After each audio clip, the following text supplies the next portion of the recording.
Mesdames, Messieurs, bonsoir. Toujours dans le cadre de la série d'émissions sur la revalorisation des résidus miniers, j'ai le plaisir d'avoir à mes côtés quelqu'un qui va venir nous parler d'un projet, là, mais vraiment concret. Pas des choses dans les airs, là, mais un projet qui va permettre de diminuer nos halles de résidus d'amiante. En tout cas, je l'espère.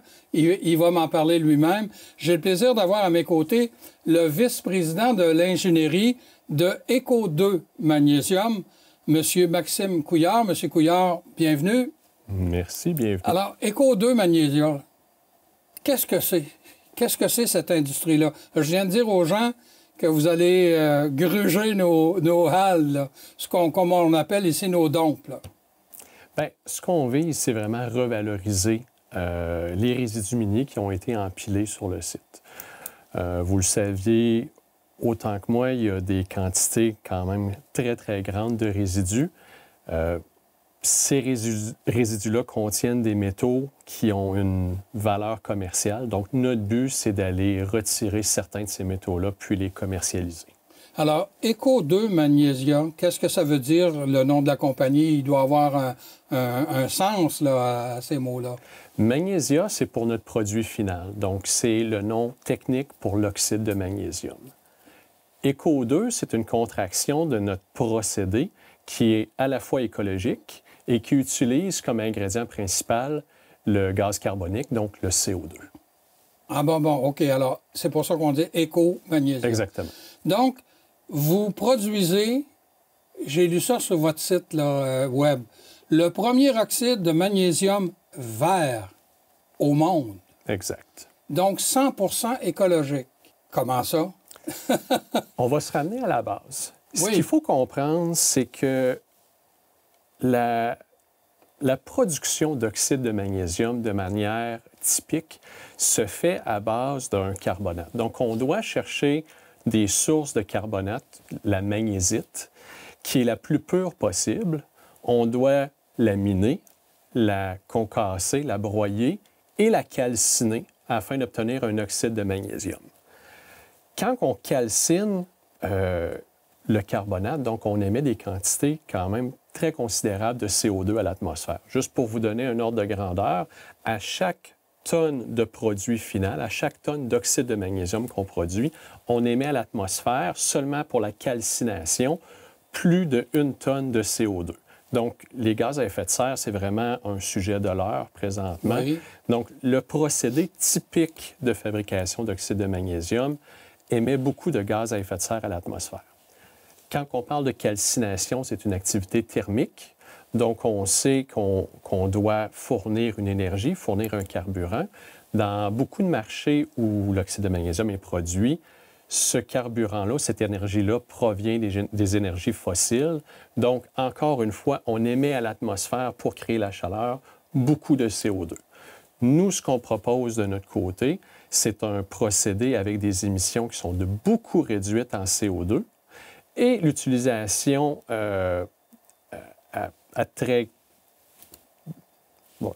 l'utilisation d'électricité pour diminuer les émissions au niveau énergétique. Quand on parle d'un processus 100% écologique, c'est dans ce sens-là. Vous avez dit qu'il y en a d'autres qui en produisent l'oxyde de magnésium. J'ai lu sur votre site que le principal fournisseur d'oxyde de magnésium ou de producteur, c'était la Chine. Effectivement, la Chine, comme dans l'entreprise manufacturière générale, est un très grand joueur dans le marché de l'oxyde de magnésium. L'oxyde de magnésium, pour un profane comme moi, là, ça sert à quoi et à qui? C'est surprenant. C'est un matériel qui a des applications diverses. Il est utilisé à petite quantité dans plusieurs produits de tous les jours. Mais si on y va d'une manière, disons, plus générale, la plus grande utilisation de l'oxyde de magnésium, c'est au niveau des matériaux réfractaires, les briques réfractaires, qui ont pour objectif vraiment de limiter le transfert de chaleur. Une application à laquelle je pourrais penser, si vous avez un foyer à la maison, les briques à l'intérieur du foyer sont en matériaux réfractaires pour protéger votre enveloppe d'acier du feu à l'intérieur. Oui. Donc, c'est l'application la plus commune. Cependant, pour faire partie du marché réfractaire, on n'a pas besoin d'un oxyde de magnésium de très grande pureté. Donc, une pureté moyenne va être amplement suffisante pour faire un produit de qualité. Nous, chez Eco2 Magnésia, ce qu'on vise, c'est vraiment un produit de très haute pureté. Donc, on va aller vers des applications un petit peu plus nichées. On parle d'ajouts au niveau, d'additifs au niveau des aciéries, d'additifs au niveau des plastiques, au niveau des céramiques, au niveau des caoutchoucs aussi. Donc, vraiment des applications de niche. Et sur votre site, vous dites que vous vous engagez à devenir un leader mondial dans la réduction des émissions de CO2. C'est ce que vous avez dit tout à l'heure. Effectivement. OK. Et je me fie toujours à mes notes. Oui, là, bon. On dit que c'est un produit convoité dans le monde entier. On parle d'une production mondiale annuelle de plus de 12 millions de tonnes. Et que la Chine, comme on disait tout à l'heure, est le principal producteur actuellement. Et qu'en 2019, le marché était évalué à plus de 6 milliards 200 millions de dollars. Vous allez prendre quelle partie de ça? Vous souhaitez prendre... On est une nouvelle entreprise. Donc, dans notre plan d'affaires, ce qu'on veut faire, c'est vraiment rentrer ou s'introduire dans le marché à hauteur de 20 000 tonnes par année. Donc, vous avez parlé ici d'un chiffre total qui est quand même très grand. Donc, nous, en rentrant avec une production annuelle de 20 000 tonnes, on n'est pas un joueur majeur, mais on compte vraiment se démarquer de par la qualité de notre produit et de par son empreinte carbone qui est beaucoup réduite. OK. J'ai eu le plaisir de recevoir le président de KSM. Oui. Et lui, il me disait que toute sa production, même s'il n'est pas encore commencé, est déjà toute vendue. Est-ce qu'on peut penser que c'est la même chose pour vous autres ou... Pas tout à fait. Pas tout à fait. On est en démarche active avec des clients et des partenaires potentiels, mais je ne peux pas dire que la production est toute vendue d'avance. Bon. Est-ce que vous... bon, alors, il y a des démarches qui sont faites. Est-ce que vous les faites sur le plan national ou international? International. International, oui. Ce qu'on voit présentement, c'est qu'il y a de plus en plus d'attrait de la part des clients, de la part des utilisateurs d'oxyde de magnésium à des fins industrielles pour des produits à faible empreinte carbone. Donc, on voit que l'Europe est beaucoup plus avancée que l'Amérique du Nord par rapport aux futures demandes. Mais nous, vraiment, notre terrain de jeu, c'est le monde au complet. C'est le monde au complet. On dit que la valeur brute totale combinée du magnésium dans les régions de Chaudière-Appalaches, donc ici, dans la région de Thetford, incluant East Broughton, bien sûr, et aussi l'Estrie. Donc, l'Estrie, on peut penser à ce qu'on appelait autrefois asbestos. On dit que c'est estimé à 400 milliards de dollars. On est assis sur une mine d'or, c'est le cas de dire. C'est des sommes qui sont significatives, effectivement. Madame Chantal, la directrice du PEFCA, vous êtes membre du PEFCA, bien sûr, disait que, effectivement, dans un avenir pas si lointain, la région de Thetford va peut-être connaître un essor et aussi une revalorisation de son terrain. C'est ce qu'on espère. Et c'est ce que vous avez commencé à dire, hein, quand vous avez dit, nous, le côté environnemental est important. Et d'ailleurs, le E de éco vient de là. Effectivement. Donc, on peut penser à ce qu'on peut rêver un jour de plus revoir nos halles de résidus d'amiante. Comme plusieurs entreprises, on veut procéder à la revalorisation des résidus. On a tous des plans qui sont très prometteurs. Ça ne se fera pas du jour au lendemain, mais au fur et à mesure, oui, on vise une diminution de la taille des piles de résidus qui sont dans la région. Oui. Là, sur votre site, c'était écrit que La construction de l'usine devait être en 2023, l'opération de l'usine en 2024 et la commercialisation 2025. Là, on est rendu à l'automne 2024 et je n'ai pas entendu parler de début de construction. C'est quoi qui fait que l'échéancier a été retardé? On avait un échéancier qui était quand même assez agressif. Au cours des dernières années, on a beaucoup travaillé au niveau de notre technologie. On a développé ou on a mis en place une usine de démonstration dans un centre de recherche à Québec. Donc, la partie technologique est très, très avancée. Cependant, au niveau de l'implantation, c'est là qu'on a eu des petits ralentissements, entre autres au niveau de l'électricité. Vous avez sûrement vu dans les nouvelles présentement, beaucoup d'entreprises cherchent à s'établir au Québec en raison, ou je devrais dire dans un passé pas si lointain, il y avait des surplus électriques. C'était une énergie qui était verte.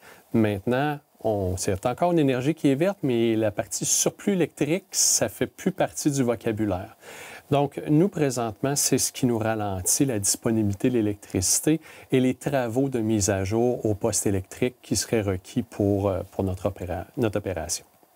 D'ailleurs, on le voit là depuis plusieurs semaines, les difficultés de Nordvolt en Suède ont pour effet de ralentir les travaux au Québec. Et il y a beaucoup de politiciens qui demandent justement de prendre l'énergie qu'on avait réservée à Nordvolt puis de le redistribuer aux compagnies, aux PME, aux entreprises du Québec. Et monsieur le président de l'Hydro-Québec, M. Sabia, le laisse entendre tout récemment lors d'une commission parlementaire que ça avait peut-être été une erreur d'en donner trop aux nouveaux arrivés, alors qu'on a déjà des gens dans la province qui attendent après ça. Donc, vous êtes un petit peu victime de ça, là. Oui. Je vous dirais qu'on est une compagnie québécoise avec une technologie qui a été développée au Québec, avec des demandes d'un point de vue électrique qui sont relativement modestes. Donc, oui, on serait très intéressé à avoir le petit peu d'énergie qu'on demande pour nous permettre de démarrer nos opérations. Parce que c'est pas rien. C'est écrit dans toujours le site Web que vous prévoyez décontaminer jusqu'à 480 000 tonnes de résidus miniers par année. Oui. J'essaie de m'imaginer, c'est quoi ça, 480 000 tonnes? Quand on regarde des montagnes de résidus, me dit, c'est-tu juste une petite bouchée ou ça commence à apparaître? Écoutez, à terme, c'est les valeurs qu'on veut décontaminer. Lors de notre première phase, la mise en service, on vise aux alentours de 180 000 tonnes par année, mais c'est quand même significatif. Quand on parle d'un site, la majorité des sites ont des piles de plusieurs millions de tonnes. Donc, c'est sûr que même à ces rythmes-là, ça va prendre vraiment des décennies avant de passer au travers des piles, mais c'est vraiment un pas dans la bonne direction. Oui. Alors, l'usine va être construite à quel endroit? Le site, après avoir étudié vraiment plusieurs endroits dans la région, celui qui a attiré votre attention, qui a retenu notre attention, c'est le site de la mine Carey qui chevauche les municipalités de Tring-Jonction et de Sacré-Cœur-de-Jésus. Oui. Alors, vous allez être des voisins avec KSM? Effectivement, KSM, dans leur implantation, reprennent l'usine qui était déjà en place, donc une des dernières usines qui date de l'opération des mines. Nous, on prévoit s'installer sur un site vierge de l'autre côté de la pile. Donc, vous allez éliminer les résidus à East Broughton. Nous, on dit toujours carré d'East Broughton, là, même si on sait que ça touche un petit peu l'autre secteur. Alors, autrement dit, vous allez être deux compagnies qui allaient gruger dans les mêmes tas. Effectivement. Ça va créer combien d'emplois à l'origine et puis ça pourrait monter à combien? Écoutez, Je lors pense du que démarrage... c'est des emplois de haute technologie, là. Oui, on parle vraiment ici d'une industrie chimique où est-ce que vraiment, c'est de la haute technologie, comme vous dites. Donc, on prévoit, lors de notre première phase, avoir 45 emplois de haute technologie, donc des emplois très bien rémunérés. L'usine, ça va être quoi, là? On a parlé de procédés thermiques, donc j'imagine qu'il va y avoir un four. Est-ce que je peux vous parler peut-être un petit peu de notre procédé en Oui. 3 étapes? On va essayer de comprendre. Moi, je trouve ça très simple. Je vais essayer de vous le rendre, mais de vous vous êtes le l'expliquer. vice-président de l'ingénierie. Donc, première étape, on s'en va vraiment prendre les résidus sur le site. Étant donné que les piles sont facilement accessibles, cette étape-là se fait très bien. Donc, ce n'est pas une étape de minage, c'est vraiment, avec la machinerie, on va prélever le matériel sur le site. Pas de frais de transport. Pas de frais de transport. Donc, la première étape au niveau de la transformation à l'intérieur de notre usine, ça va être une activation thermique. Pour que la magie s'opère à l'intérieur de notre procédé, on doit modifier la structure cristalline, puis ça se fait à l'intérieur d'un four de traitement. Donc, on va élever la température, puis le gros avantage en même temps, c'est que en faisant cette étape-là, on fait vraiment la décontamination. Toutes les fibres qui sont présentes à l'intérieur sont détruites. Donc, le sable qui en sort est un sable qui est décontaminé. Je vous arrête. Est-ce que ça pourrait ressembler un petit peu à ce qu'on connaît déjà avec Olimag? Olimag aussi présente un jet du sable qui est décontaminé, puis qui a un produit thermique aussi, un procédé thermique? Il y a beaucoup de similarités, mais je vous dirais que les conditions d'opération alentour du four vont jouer sur la structure cristalline. Puis nous, vraiment, à travers notre procédé, on cherche une recette en particulier. Donc, c'est par rapport à ce que Olimag fait, c'est différent. OK. Donc, ça, c'est le deuxième procédé. C'était la première étape. Ah, c'était la première étape, OK. La deuxième étape, puis c'est là vraiment le cœur de notre technologie, c'est que le résidu qui est riche en magnésium, nous, ce qu'on veut faire, c'est aller chercher ce magnésium-là, puis la manière dont on va y arriver, c'est en utilisant du dioxyde de carbone, du gaz carbonique. Le gaz carbonique a la propriété de pouvoir dissoudre le magnésium. Donc, à l'intérieur de réacteurs, c'est ce qu'on va faire. On va aller dissoudre le magnésium puis l'amener en solution. L'oxyde de magnésium, ça va se présenter sous quelle forme? De la poudre ou... Bien, étant donné que ce que je viens de vous dire, c'est la deuxième étape, c'est vraiment le milieu de notre procédé, ce qu'on va faire, c'est qu'on va la précipiter, puis on va la calciner pour avoir vraiment notre produit final, qui est une poudre blanche. Si on la regardait, ça ressemble beaucoup à de la farine. Donc, une poudre qui est très, très fine. Et vous avez dit que cette poudre-là sera à son maximal, là, à son maximum de pureté. Effectivement. Et c'est ce qui vous permet de penser que vous pourrez aller dans les productions de plastique et de caoutchouc. Oui. Pour accéder à ces marchés-là, ça prend deux choses. Ça prend, la pureté, donc l'aspect chimique du produit, l'aspect physique aussi, donc les propriétés physiques du produit qu'on va réussir à façonner à travers notre étape de calcination. Donc, c'est vraiment deux étapes clés pour nous permettre vraiment d'avoir accès à ce marché de niche-là. Juste un peu avant le début de l'enregistrement de l'émission, vous m'avez souligné que tout ce produit-là, ou ce processus-là, pardon, vient d'une étude faite par l'INRS. C'est l'Institut national de recherche scientifique? Exactement. Ça, c'est un organisme québécois? Oui. Alors, vous servez de ce processus-là. J'imagine qu'il faut l'acheter ou quoi, là? Ça fonctionne de quelle façon? Il y a une entente commerciale pour les droits de propriété intellectuelle. Bon. Donc, nous, chez Eco2 Magnésia, notre rôle, c'est vraiment de mettre ou de concrétiser, disons, le projet. Donc, de terminer l'ingénierie, de procéder à la construction et éventuellement à l'opération des installations industrielles. Tout à l'heure, on a mentionné que vous étiez membre du PEFCA. C'est le programme économique vert Chaudière-Appalaches, c'est bien ça? Oui. J'ai vu aussi que vous aviez aussi une approche collaborative. Et ce qui m'a surpris, c'est qu'à un moment donné, avec notamment Sigma DevTech, je vais avoir le plaisir de recevoir très bientôt aussi le président de cette compagnie-là. Et là, je vois que les mêmes personnes sont dans deux places. Alors là, il y a j'appelle ça plus que de la collaboration, là. Écoutez, Paul, le président de Sigma DevTech, pourra vous l'expliquer peut-être plus en détail.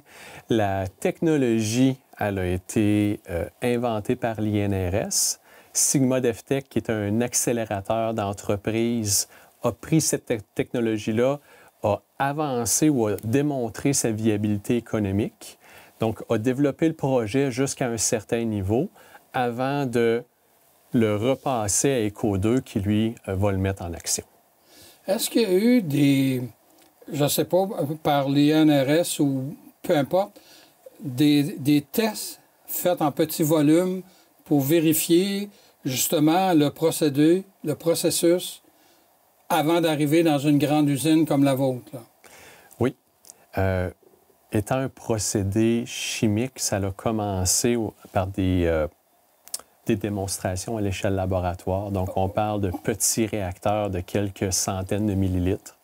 Ensuite, il y a eu plusieurs étapes. Puis là, c'est là l'implication de Sigma DevTech, de Eco2, parce que présentement, nous avons une usine de démonstration située à même les locaux de l'INRS dans la ville de Québec. Ah bon? Donc, qui nous permet ou qui nous a permis de démontrer à l'échelle semi-commerciale vraiment la viabilité du procédé en continu. Donc, quand l'usine de démonstration est en opération, ça l'opère sur une base continuelle, 24 heures sur 24, pour pouvoir vraiment faire la production et démontrer la faisabilité du procédé qui a été développé. Et les résultats, j'imagine qu'ils sont très concluants puisqu'on poursuit pour grossir, là. Effectivement. L'usine va avoir quelle dimension à peu près ici? Vous m'en posez une bonne. Bien, ça va être assez gros pour avoir un four. Effectivement. Je vais essayer de vous mettre un petit peu en perspective. Sur le site de Carey, donc, il y a déjà les bâtiments de l'ancienne usine Carey qui ont été repris par KSM. On peut penser au niveau de l'empreinte au sol, peut-être un petit peu plus petit que cette bâtisse-là. Ah, bon, mais pas au niveau de la hauteur, ça va être presque un seul plancher.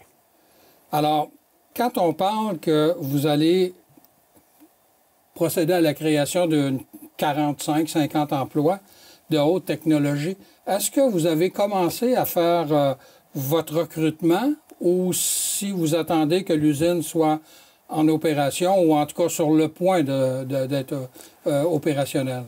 On planifie présentement le recrutement, donc on n'a pas encore débuté le recrutement. OK. Est-ce que vous attendez toujours d'avoir une réponse positive pour votre alimentation électrique avant d'entreprendre la construction? Malheureusement, pour que le financement soit possible, on doit avoir des garanties, donc l'approvisionnement électrique. Donc, c'est vraiment une chaîne de décisions qui doit être suivie là, avant de... En d'autres mots, là, vous êtes dans la période où le chien court après sa queue.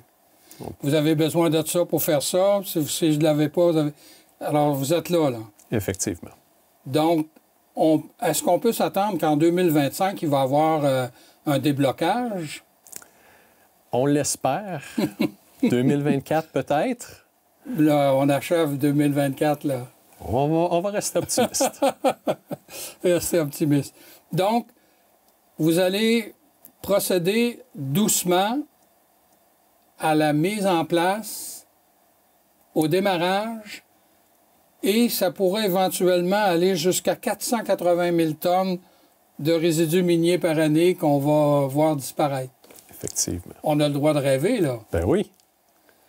Alors, c'est parce qu'à un moment donné, je disais à des gens, fait longtemps qu'on en parle des richesses de nos résidus miniers.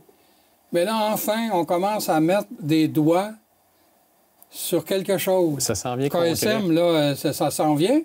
Puis là, vous autres, là, vous attendez tout simplement une réponse pour pouvoir, disons, débloquer les dernières phases avant l'aménagement de l'usine. Effectivement. Ah ben, c'est encourageant.